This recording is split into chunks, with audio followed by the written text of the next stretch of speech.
To get back to breaking news we've been following involving an Atlanta police officer shot today. So we heard from Molly Oak. Now we want to head out to 11 Alive's Joe Ripley, who is live at Grady Hospital. Joe, any update on this officer's condition? Well, as you mentioned, this Atlanta police officer was shot while helping to execute a search warrant in Stockbridge. That's Henry County. Right now, though, he remains in Grady Hospital behind me recovering. We're told by Atlanta's police chief, Darren Shearbaum, that officer is expected to be okay. He is expected to recover. Henry County Sheriff's Office helicopter actually flew this 18-year APD veteran and investigator right here to Grady. This is all tied to a search warrant in Henry County. A regional task force led by U.S. Marshals executed this search warrant this morning in Stockbridge for Derek Rankins. He is accused of shooting and killing Courtney Reese 1 week ago near Cleveland Avenue in Atlanta. Reese was a mother of 4. She was just 32 years old, shot at least 10 times, according to police. August 20th, 2024, 9 p.m. A Ring doorbell camera in southeast Atlanta captures something no one should ever see. A woman stands on her neighbor's porch. She's shaking. A figure in all white walks toward her. She knows what's about to happen. Please, I don't. She never finishes her sentence. Check on my baby! No, check on my baby! Please! Please, I do! Please! Please! Please! Please!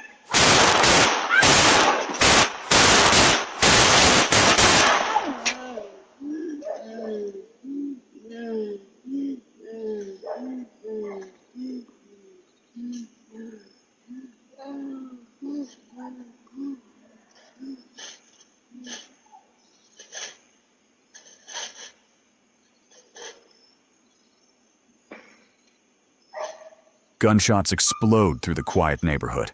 1, 2, 3. The woman falls to the ground, but the shooter doesn't stop. He keeps firing.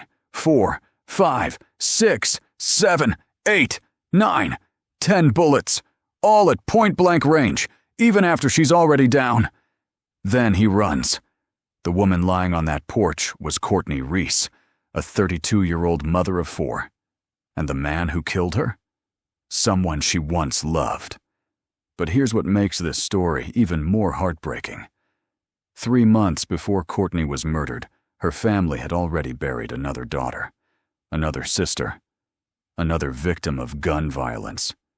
2 sisters, 2 shootings, 1 family destroyed. Before we go any further, I need to ask you something. If you're watching from Atlanta, or if domestic violence has touched your community in any way, drop your city or state in the comments below. Let's build awareness together. This is bigger than just one story. And if you believe cases like this need to be heard, hit that subscribe button right now. This channel is dedicated to telling stories that matter. Now, let me tell you about Courtney Reese, the woman behind that desperate plea, the mother who should still be here today. Her family called her Coco. Courtney Reese was 32 years old, and if you knew her, you knew she was the life of the party. The kind of person who walked into a room and instantly made everyone feel good. She loved to cook. She loved to laugh. She was always hyping people up, always making sure everyone around her was having a good time. Her older sister, Lena, said it best. She was a vibe. She was everybody's hype man, everybody's cook. Courtney loved throwing gatherings. She'd make all the party food herself, mac and cheese, fried chicken, all the favorites. And she'd do it with a smile on her face because that's just who she was. She brought people together. But more than anything else, Courtney was a mother. She had 4 children, 3 daughters, 13, 9, and 6 years old, and an 11-year-old son. Those kids were her entire world. Everything she did for them. She worked hard to provide for them. She made sure they felt loved every single day. She protected them. She showed up for them. Her family says Courtney was the kind of mom who would do anything to make her kids happy. She wasn't perfect. None of us are. But she loved those children with everything she had. Wanda Fuller, a neighbor who lived on the same street, described Courtney as kind, a loving mother, the type of person you'd want living next door. When Courtney died, she left behind 4 kids who will now grow up without their mom. A 13-year-old girl who's supposed to be worrying about school and friends, not planning her mother's funeral. A 6-year-old who barely understands why mommy isn't coming home. That's the real tragedy here. Not just a life taken, but a family shattered. And here's the part that makes this story even harder to tell. Courtney's family had already been touched by tragedy. Just 3 months before she was killed, they had buried someone else. Another daughter, another sister, another young woman taken by gun violence. This wasn't the first time this family had to say goodbye. May 24th, 2024, 3 months before Courtney was murdered. Courtney's younger sister, Semetaria Edwards McCord, was 29 years old. She had just graduated from nursing school. Her dream was to help people, to save lives. And she'd finally made it. Just 4 days earlier, she had started her new job at Grady Hospital in Atlanta. 4 days. That's all she got. On May 24th, Semetaria was at a family gathering. It was a repast, a get-together held after a funeral to remember a loved one who had passed. The event was happening on Chestnut Hill Circle in DeKalb County. Family and friends were there. People were talking, eating, remembering. Semetaria was standing in the crowd with her sister, Travanya. Then, out of nowhere, gunshots rang out. The shots came from several houses down the street. No one at the repast was the target. But bullets don't care who they hit. One of those bullets struck Semetaria. Travanya was standing right next to her. She told reporters later, "I was just with her. I was just talking to her. Just standing there with her. I could have been with her." She could have been hit too. But she wasn't. Semetaria was. Family members rushed to help. They called 911. Paramedics arrived and took Semetaria to the hospital. And not just any hospital, Grady Hospital. The same place where she had just started working. The same place where she was supposed to be saving other people's lives. Her mother, LaTanya Walker, rushed to Grady as fast as she could. When she got there, she saw her daughter being brought in. "I'm seeing her," LaTanya said. "I'm seeing that she's not alert." The doctors tried everything, but it was too late. Semetaria died from her injuries. She was 29 years old, a brand new nurse, a daughter, a sister. Gone. Police later identified a 16-year-old suspect in the shooting. And here's the part that makes it even worse. The suspect was a cousin. Family. But as of now, no arrest has been made. LaTanya Walker, the mother who lost her daughter that day, said it best. Animals. Monsters. That's what I say. So when Courtney was killed 3 months later, this family was already broken. They had already cried. Already buried a daughter. Already asked why. And now they had to do it all over again. Think about that for a second. Losing one daughter to gun violence. Then 3 months later, losing another. It's unthinkable. If this story is hitting you hard right now, leave an emoji in the comments for Courtney and Semetaria. Let their family know. People care. And if you haven't already, smash that like button. It helps us share these important stories with more people. Now, let's go back to that August night, the night Courtney was killed. Because what happened on Springside Drive wasn't random. It wasn't an accident. It was planned. It was personal. And it was caught on camera. Springside Drive is a quiet residential street in southeast Atlanta, the kind of neighborhood where people know their neighbors, where kids ride bikes, where families feel safe. Tuesday night, August 20th, 2024. Around 9 p.m., Courtney Reese was being followed. Her ex-boyfriend had tracked her down. He was following her home. And Courtney knew she was in danger. She didn't go to her own house. She ran. She ran to her neighbor's porch. A woman named Wanda Fuller lived there. Courtney was looking for safety, looking for help, looking for somewhere, anywhere, that wasn't alone. But Wanda wasn't home. She had just stepped out to run a quick errand at Kroger, just a normal trip to the grocery store. She had no idea what was about to happen on her front porch. Courtney stood there, waiting, hoping someone would help. And then he appeared. Wanda Fuller had a Ring doorbell camera on her front door. It was recording. And what it captured was 27 seconds that would change everything. The footage shows a tall figure walking toward Courtney.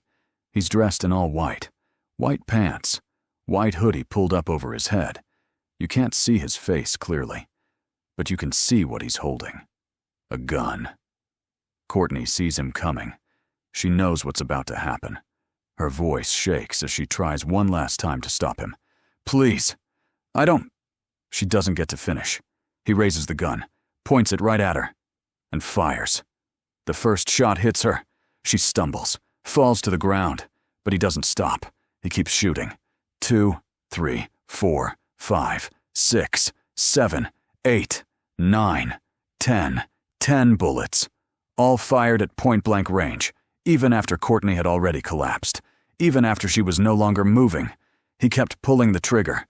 Then, as calmly as he arrived, he turned and ran down the driveway, disappeared into the night. When Wanda Fuller came home from Kroger, her front porch was a crime scene. Police cars, flashing lights, yellow tape, and Courtney Reese, the kind neighbor she knew, lying on the ground. Officers had arrived within minutes of the 911 call. They found Courtney outside with multiple gunshot wounds. Paramedics tried everything. CPR, life-saving measures. But there was nothing they could do. She was pronounced dead. Wanda later watched the Ring camera footage. She told reporters what she saw.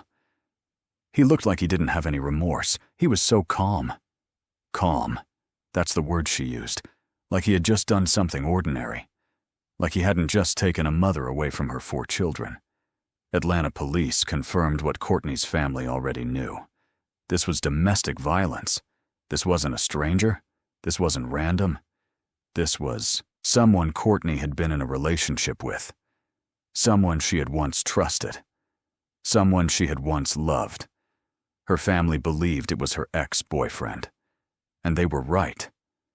But at that moment, he was gone. And Courtney was dead. After Courtney's murder, Atlanta police didn't immediately release a suspect's name to the public, but behind the scenes, they knew exactly who they were looking for. An arrest warrant was issued for a man named Derek Rankins. He was 33 years old, and according to police, he was the one who shot and killed Courtney Reese on her neighbor's porch. But Derek Rankins didn't turn himself in. Instead, he ran. For days, he was on the loose. Courtney's family was grieving. Her children were asking questions no child should have to ask.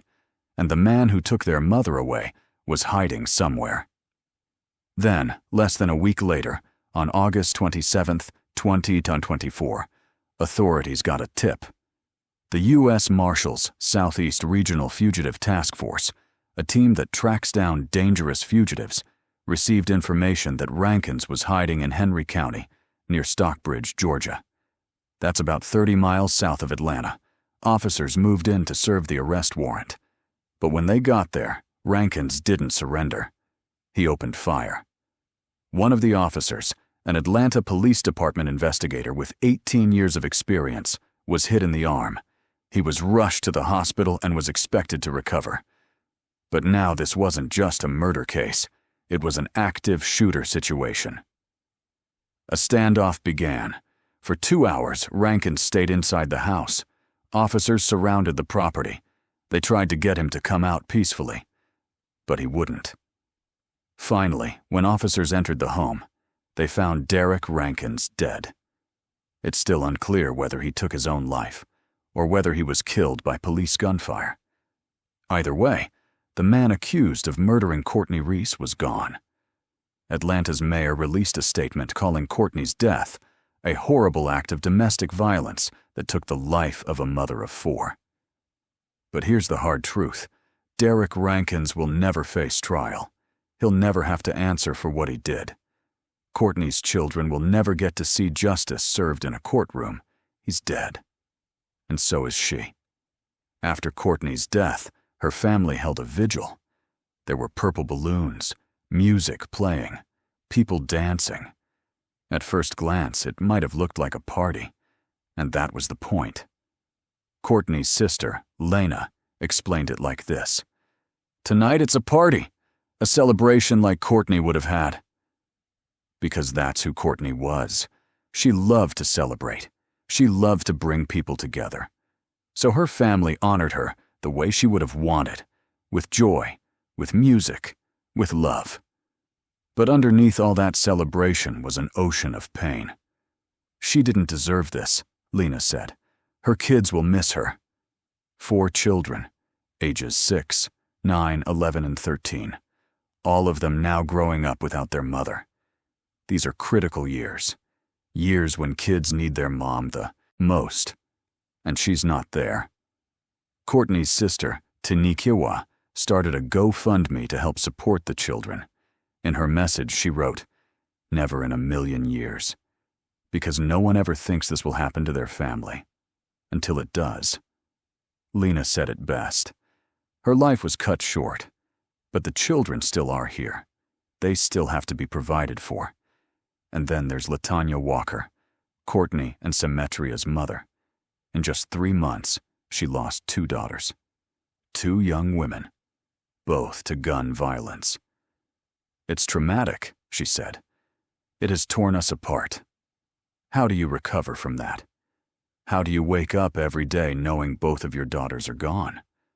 How do you keep going?" But that's what this family is trying to do. They're trying to heal. They're trying to take care of Courtney's children. They're trying to make sure her memory lives on. And they're asking for change. Because no other family should have to go through this. Courtney's story isn't just a tragedy. It's a warning. One of the most dangerous times for someone in an abusive relationship is when they try to leave. That's when abusers lose control. And that's when they become the most violent. Look at what happened to Courtney. Her ex-boyfriend followed her, chased her, cornered her on a neighbor's porch, then shot her 10 times. This wasn't an accident. This wasn't a moment of anger. This was rage. This was a determination to kill. And here's a fact that everyone needs to know. When guns are involved in domestic violence situations, the risk of homicide goes up by 500%. 5 times more likely. That's not a small number. That's life or death. Courtney was shot 10 times. 10. That tells you everything you need to know about the level of danger she was in. But there are things we can do. Things that might save the next Courtney. First, community responsibility matters. Wanda Fuller's Ring camera captured the entire murder. That footage became evidence. Technology like this can help hold people accountable. And if you see something, say something. Your call to 911 could save a life. Second, survivors need support. Courtney's 4 children are now growing up without their mother. They need therapy. They need stability. They need financial help for years to come. If you want to help families like this, donate to verified GoFundMe campaigns or support local domestic violence shelters. Third, we need to break the silence. Domestic violence isn't a private issue. It's a public health crisis. It affects entire communities. And we all have a role to play in stopping it. Know the warning signs, controlling behavior, isolation from friends and family, extreme jealousy, threats of violence. If you see these signs in someone you know, reach out. Offer help. And if you or someone you know is in an abusive relationship, call the National Domestic Violence Hotline at 1-800-799-7233. It's free, it's confidential, and it could save your life. Courtney didn't get a second chance. But maybe, just maybe, we can make sure the next person does. Let's remember Courtney and Symmetria for who they were, not just how they died. Courtney should be cooking party food for her kids right now. She should be hyping up her friends. She should be watching her daughters grow up and teaching her son how to be a good man. Symmetria should be saving lives as a nurse at Grady Hospital. She should be helping patients. She should be living out her dream. But they're gone. Gun violence and domestic violence took them both. So here's what I want to ask you. If this story moved you, if you believe domestic violence needs to end, leave a comment sharing one thing you'll do differently after hearing this. Will you check on a friend? Share a hotline number? Speak up when you see red flags? Let me know below. And please, subscribe and share this video. Courtney's children deserve to know their mother's story is being told with respect and purpose. Your voice matters. Your awareness matters. And the next Courtney Reese might be someone you can help save. Rest in peace, Courtney and Symmetria. Your lives mattered. National Domestic Violence. Hotline 1-800-799-7233.